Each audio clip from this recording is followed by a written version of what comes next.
Hai teman-teman, selamat datang di channel artikel YouTube. Channel pertama cerita Kenshin. Kali ini admin upload lagi ya. Terima kasih. Kisah pemuda kaya, anak bos besar, pemilik 73 perusahaan, yang menjadi cleaning service. Episode 416. Kenshin yang baru saja diremehkan oleh banyak karyawan perusahaan, menjadi omongan orang, bahkan security-nya pun tak sopan. Menuduh Kenshin sembarangan. Kenshin dibilang akan mencuri. Setelah hal itu semua, Kenshin yang diusir agar meninggalkan tempat ini. Kenshin pun pergi. Ia keluar perusahaan. Namun Kenshin tak pulang. Ia menunggu Kaori yang akan menjemputnya. Setelah beberapa saat, waktu pulang tiba. Semua karyawan pun keluar, dan langsung saja mereka melihat Kenshin yang masih di depan. Mereka jadi bertanya, mengapa pemuda itu belum pulang juga, masih ada di sini. Pandangan sinis pun ke arah Kenshin. Semua melihat dengan tak suka, termasuk security, Ibu Linda dan Pak Heri. Begitu pula karyawan yang lainnya, melihat Kenshin dengan remehnya. Namun tiba-tiba, di tengah hal itu, sebuah mobil datang. Kenshin sempat terheran. Istrinya Kaori memakai Lamborghini, padahal sewaktu berangkat tadi, hanya naik mobil biasanya. Dan Kaori yang tiba, kemudian berhenti, lalu menghampiri Kenshin. Seketika itu juga, banyak karyawan yang di situ, termasuk Sela dan temannya, begitu pula Monica, serta security dan atasan perusahaan. Semua melihat ke arah Kenshin, yang dihampiri wanita cantik, yang membawa Lamborghini. Orang-orang yang di situ merasa bertanya sendiri, jadi terheran sekali, mengapa cowok yang dianggap remeh, yang memakai baju cleaning service, kok bisa dijemput cewek yang kaya, cantik pula orangnya. Bahkan mereka langsung terkaget saat Kaori memeluk Kenshin.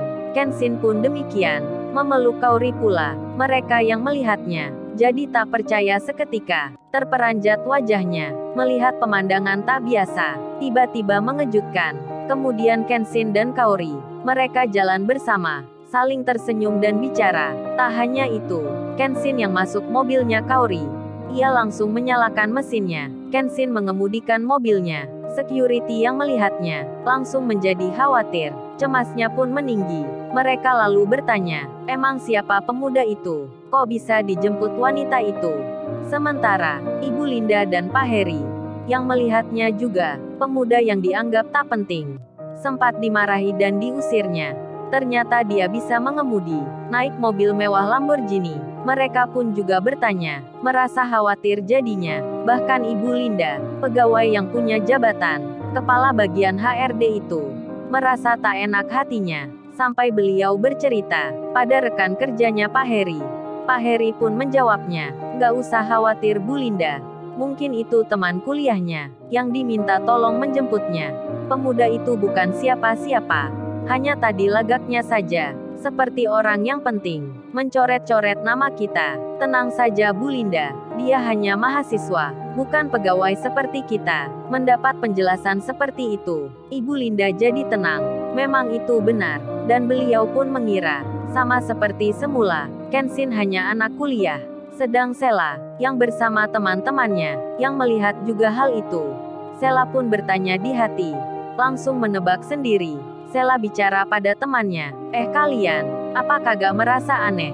Kayaknya cowok itu, dia bukan mahasiswa, bukan pula kerja cleaning service. Lihat aja cewek yang tadi. Sampai memeluknya, teman-temannya pun menjawab, apa kamu cemburu Sela? Penggemarmu udah punya cewek, ceweknya kaya dan cantik. Temannya Sela bercanda, namun mereka juga bilang, tapi benar Sela, ini ada yang aneh. Siapa ya cowok itu? Kok tiba-tiba ke sini? Berani pula pada atasan kita. Mereka mulai bertanya, jadi penasaran rasanya, ingin mencari tahu tentang hal yang sebenarnya. Kenshin sendiri, yang bersama Kaori, yang dalam perjalanan, mereka pun saling bicara. Kenshin lalu bertanya, oh ya Kaori, kamu tadi pulang dulu ya? Kok pakai mobil ini? Baju kamu juga beda dari yang tadi pagi. Kaori menjawabnya, iya saya aku pulang dulu. Pingin aja ganti. Lagian mobil ini pun jarang juga aku pakai. Sekali-kali kan gak mengapa. Masa diparkir aja di rumah. Kenshin menyahut. Ya nggak apa Kaori, tapi itu tadi kamu lihat. Banyak karyawan yang di situ. Semua melihat kamu. Mereka belum tahu kalau kamu istriku. Pasti banyak yang bertanya-tanya tentang siapa kamu. Kaori pun bicara. Ya nggak apa Sai. Emang urusannya apa dengan mereka? Kenshin menjawab. Ya nggak ada urusannya. Cuman mereka pasti terheran saja melihat aku cleaning service. Tapi ceweknya cantik. Kaori tersenyum. Lalu bertanya, masa sih Sai? Aku masih terlihat cantik. Masa mereka mengira aku cewek kamu? Kenshin menyahut. Oh kalau kamu bukan cewekku. Emang kamu siapaku? Kaori pun bilang, ya aku istri kamulah. Maksudnya itu Sai. Kita dikira pasti pacaran. Padahal udah menikah. Kenshin pun tersenyum. Ia juga bicara. Iya benar itu Kaori. Mereka pasti mengira begitu. Resiko emang ya. Punya pasangan cantik seperti kamu. Kemana-mana dilihat orang. Jalan-jalan pun tak tenang. Selalu jadi perhatian. Kenshin menggoda Kaori. Dan mereka saling bercanda. Hingga tak terasa. Akhirnya sampai ke tujuan. Di restoran yang baru buka. Kaori langsung senang. Tempatnya sangat menarik. Dikelilingi kolam ikan. Serta lampu hiasan. Kaori dan Kenshin lalu menyeberang. Melewati danau buatan. Kenshin pun bilang. Makanya Kaori, kamu mengajak ke sini. Tempatnya kayak gini. Kaori menyahut. Iya Sai aku penasaran. Ternyata memang benar. Aku tak menyangka. Indah sekali ya restoran ini. Kenshin lalu bilang. Tapi ini Kaori. Cocoknya buat orang yang pacaran. Seperti Iwan. Kenshin langsung saja bicara. Dan Kaori berkata. Oh iya Sai aku jadi ingat. Kalau gitu kita pesankan saja ya. Tempat di sini. Kita pesan hari dan waktunya. Untuk Mas Iwan dan Mbak Ririn. Agar mereka di sini bisa menikmati jadiannya. Kenshin menjawab. Iya nggak apa Kaori. Terserah kamu aja. Kenshin dan Kaori duduk bersama. Sambil menikmati danau yang ada ikannya. Di sela itu Kenshin melihat handphonenya. Ayahnya mengirim pesan. Bertanya tentang alasannya. Kenapa ingin memberhentikan banyak pegawai. Kenshin lalu membalasnya. Memberikan pada ayahnya rekaman suara yang disimpannya. Kenshin pun menulis. Ini ya salah satunya. Coba ayah dengarkan. Ayahnya itu menerimanya. Kemudian beliau memutarnya. Ada suara orang yang marah. Membentak dengan kata kasar. Lebih dari satu orang. Sampai bos besar mendengar. Beliau akhirnya tahu. Ternyata Kenshin yang diusir. Suara itu dengan lantang. Nampak jelas tak suka. Menyuruh anaknya agar cepat keluar. Kemudian Kenshin memberitahu lagi. Orang yang punya jabatan di situ. Mereka bekerja sama untuk menggelapkan barang dengan menjualnya sendiri. Uangnya tak masuk perusahaan.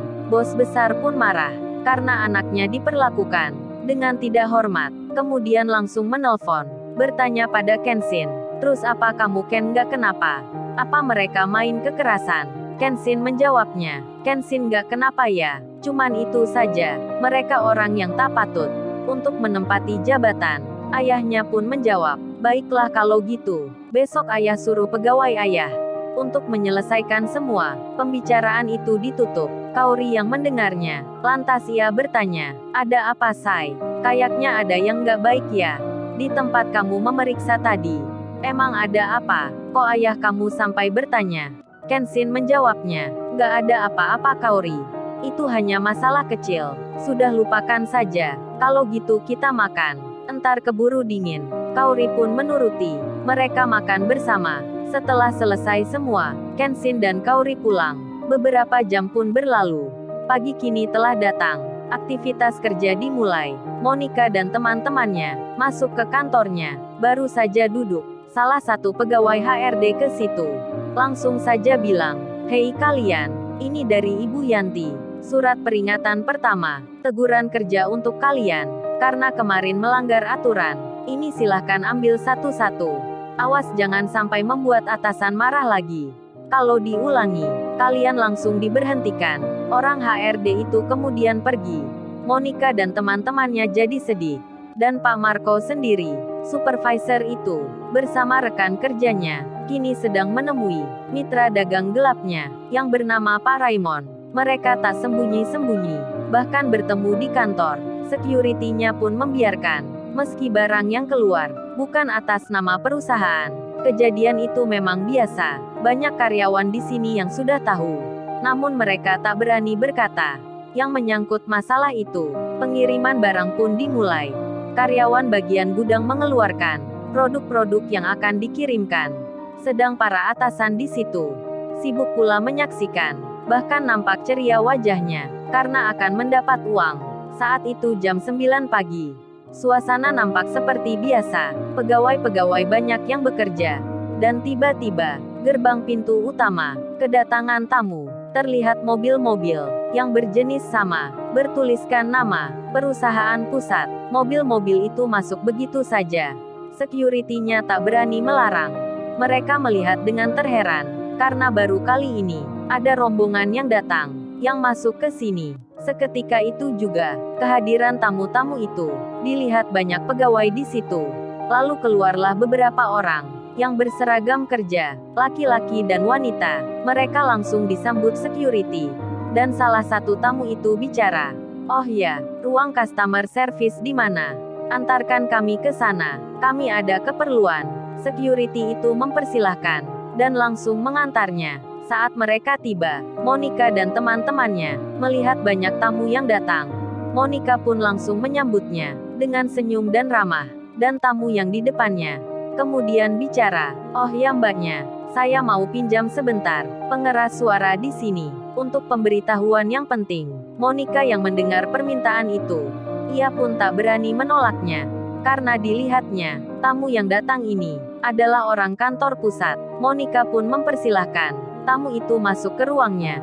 Ibu Devi, pegawai dari perusahaan besar, langsung berkata, lewat pengeras suara, beliau bicara, "Perhatian-perhatian bagi semua pekerja dan karyawan di sini, baik pegawai kantor atau yang lain. Harap berhenti kerja hari ini. Dan informasi yang kedua, nama yang akan saya panggil ini, tolong disimak. Yang pertama, Pak Marco Supervisor, Ibu Yanti Pimpinan HRD, Pak Heri Kepala Bagian Produksi, Ibu Linda Kepala Administrasi." Pegawai kantor pusat itu melanjutkan lagi, menyebut nama yang lainnya, yang mereka semua atasan di sini, untuk segera datang ke ruang customer service. Sontak saja, panggilan itu membuat heboh para karyawan, semua pekerja di tempat ini. Mereka bertanya-tanya, ada apa yang terjadi? Kok para atasan di sini disebut seperti itu? Begitu pula Monica dan teman-temannya. Monica pun sama, sampai terkejut dirinya. Demikian halnya Pak Marco, yang berada di belakang, sedang mengawasi barang. Pak Marco pun kaget sekali mendengar namanya dipanggil, beserta rekan-rekannya. Mereka pun saling bicara, saling bertanya, ada apa ini? Lalu, bagaimana kisah selanjutnya? Subscribe channel ini untuk episode berikutnya. Terima kasih. Jangan lupa ya guys, untuk kelanjutan ceritanya ada di channel Ke YouTube. Jangan lupa subscribe ya guys. Dan tekan notifikasinya